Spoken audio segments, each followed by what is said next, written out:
This is a $3 million ultra rare hypercar, and it's got some pretty cool features. Best of all, we got two different ones. This is one of the fastest cars in the world, and it's called the Zenvo Aurora. Which will you take? Red pill or blue pill? Now, if you're not a huge car person, you might have never heard of Zenvo before.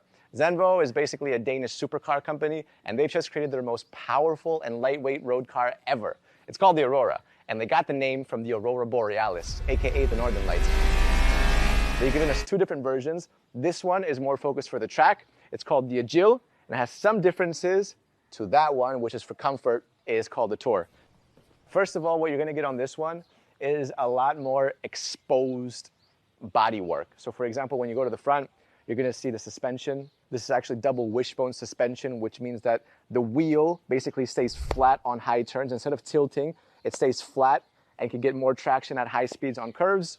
You're also gonna get exposed suspension at the back, but the entire car is designed to have stability at high speeds, more downforce, it has more arrows, more spoil. I mean, look at the size of the spoiler compared to that one over there, right? I mean, this is designed for the track. It's got 1,450 horsepower, which is a lot. It's a lot. But that one's got even more. That one has an additional 2 electric motors in it, and each electric motor has 200 horsepower. That makes that one have 1,850 horsepower, which is complete insanity. Both of these cars have the most powerful V12 ever installed into a road car. So anyways, we're talking about a pretty fast car. This is 0 to 100 in 2.5 seconds. That's 0 to 100 in 2.3 seconds. Center locking wheels, because this is basically a race car regardless. I mean, look at the front splitter. Look at the size of this thing. I mean, that's like a piece that big, and it goes straight into the wheel. That's the Zenvo logo, by the way. Again, if you're not familiar with the brand, it's got Thor's hammer going down the middle. That's a very Viking thing to do. On the sides, again, the arrows are just more noticeable. You can literally see the wheel from this angle. So when you go this way, I mean, you get you're exposed to the entire track. This is similar to the Valkyrie, where you can basically see through from the front to the side. Now, I'm gonna open the doors in just a second because there's some pretty cool features in there that you wouldn't expect, but let's start with the back. First of all, gigantic spoiler, end to end. This is actually active, so when you hit the brakes, it'll slant up. You'll see the shape of it. It looks like an X-Fighter jet or something. It's got the linear tail lights going end to end, very thin, very sleek and nice. But I like the general shape of it. It's like, the spoiler kind of comes in, angles in like a half hexagonal shape, but then the bottom half of it also kind of matches very well with the spoiler. And then you have this gigantic exhaust cover going down the middle, and the rear tires exposed. It's just a cool looking car. And what's interesting too is you're gonna see there's kind of two things going on the side, right? So first of all, this right here, this kind of fragmented carbon fiber, that's a heat shield because it gets hot and you need to protect the car, right? The other part that you see is the carbon fiber monocoque. This weighs under 100 kilos for the monocoque in the frame. The whole point is to make this car very lightweight. In total, this weighs about 1,300 kilos, which means the power to weight ratio is over 1 to 1. Power to weight ratio, again, if you're not a huge car person, just basically means the amount of horsepower to the kilos. I want to show you guys the inside. Starting with the door handle, there's no visible door handle anywhere. Instead, what you have is a touch sensor handle on the outside. So when you put your hand here, there's nothing to latch onto. Instead, you just touch. You hear that? It unlocks, and then you can open this door up. And what I just touched, where is it? Right there. You see that? Little sensor right there. That's the door handle. That's it. They've kept it very automatic. So take a look at the inside. Again, everything glossy, exposed carbon fiber. Even the seats are just literally bolted right into the body. That's just to not waste any extra weight or anything like that.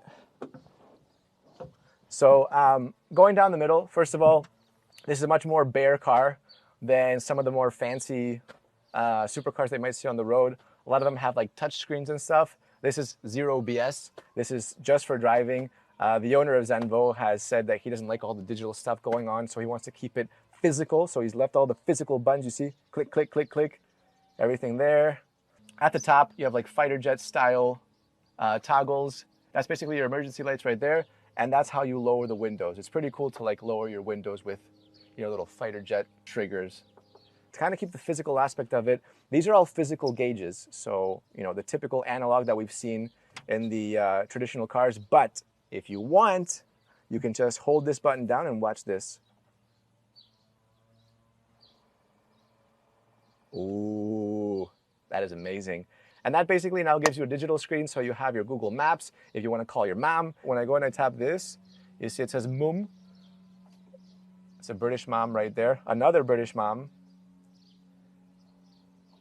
That's your rear view camera, your track time, and your kind of Apple CarPlay. And then on this side, there's not one, there's two. How cool is that? That is awesome. So now you have your tire pressure.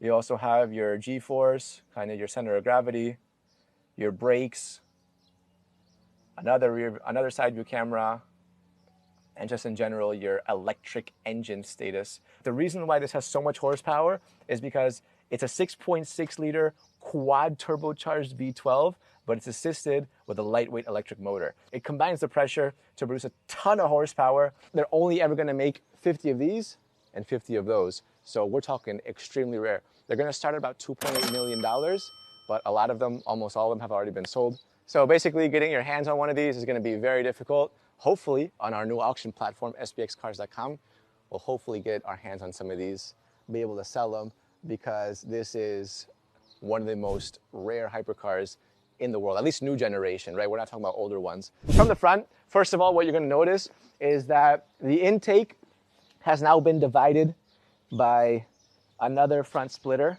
This one right there is a little bit more covered up. The bonnet has a little bit less exposure going on, and you already get a sneak peek of the interior, right? You see all the leather going on. So when you go this way, you also notice that the side is also just a little bit more elegant, a little bit more, I wouldn't say conservative, but it's definitely not as crazy and aggressive as that one. I mean, look at that. That's like, you got the carbon fiber fin going through the side. You get the same carbon fiber monocoque. This time, you don't get the visible heat shield, and you definitely don't get the visible suspensions, right? This does still have the double wishbone suspension in the front and the back. If you take a look at it from here, you can see that double wishbone right there. Now going to the back, now this looks like something more road legal. Again, even though they're both road legal, but again, they've kind of just made everything a little bit more classic and elegant. Everything ties together. There's no gigantic spoilers, nothing exposed, but the shape is still very nice. What's interesting is that the exhausts that before maintain that like hexagonal shape, it's the same thing, it's just that this time it's covered with this blue piece right there. Zenvo, and then this is a brake light right here. That right there's a brake light. You do get to see the suspension from the back too. Before you open the doors, you'll notice this gigantic hood scoop going straight into the engine. So air flows through here, boom, straight into the engine, straight into the V12. That one has so much more going on with it that I almost didn't pick up on it. So anyways, same deal going on with the door opening for this one. Has a sensor. This opens up. Now that's a different interior. I mean, look at that. So, I mean, that is bougie. This looks more like a designer bag. You went from having a pure race experience to having a designer bag. This is very elegant plush leather. You see that? Look at that. Very squish. Look at the squish factor on this. I mean, that's like a 9 out of 10 squish right there. Danish flag. And what's interesting is that this is a very Danish seat because there's no stitching. You guys know those Danish egg seats? See them right here. No visible stitching anywhere. Instead, they've kind of scooped it behind, and I like the squish. It's got a nice squish to it. So, getting inside, this feels a little bit more, I don't want to say other car brands, but this feels a little bit more like a Pagani, where it starts to feel very elegant, or a Di Tommaso, when you have the chrome pieces, exposed carbon fiber, wrapped leather, it just has a better feel to it. But you'll still notice that there's no electric screens anywhere, no touch screens, none of that. You have this AC vent, which is very discreet also. There's no like real standout pieces except for the middle, which I think is nice. It's got the same kind of control panel that we just saw. You see the space right here? That little extra space right there. And yeah, they've just kept it really, kind of drive focused. Because this is integrated into the monocoque, it's not adjustable. You can't recline, forget about that. But what you can do is you can move the pedals up and back, and that's with a little panel right here. I can adjust the pedals by doing that. Click. Like that. Another detail I like are the turn signals on the steering wheel like this. This actually makes a lot of sense, and I'm surprised that no one, or I haven't seen this anywhere before either. Like, you know, Lamborghini has it here, so you have to, you know, with the Huracan, you have to flick it like that. But this is so comfortable. So you're driving around, yeah, look, like that. Right, left. It's so easy. I'm surprised this is the first time we've ever seen this. At least that I've ever seen this, and I drive supercars and hypercars all the time. Also, you have a little bit more going on. The rest of your analogs are integrated onto the steering wheel, and the centerpiece is a carbon fiber kind of layer. Gear selectors are chrome. This version, the Tour, weighs 1,500 kilos, plus still going over 1-to-1 on the power to weight ratio. Yeah, this is super lightweight. 1,850 horsepower. Like, cars are just completely getting out of hand now. You know, I remember when, you know, the Aventador came out and it was almost 700 horsepower. It was like mind-boggling. Let me know which one you guys think looks better, by the way, because I think that this one looks better, but for personal practical use, I prefer that one. The interior on this one is also much nicer. I mean, they look incredible, but don't forget, I mean, this is almost $3 million. I mean, this right here is a mansion. You have two mansions in front of you right now.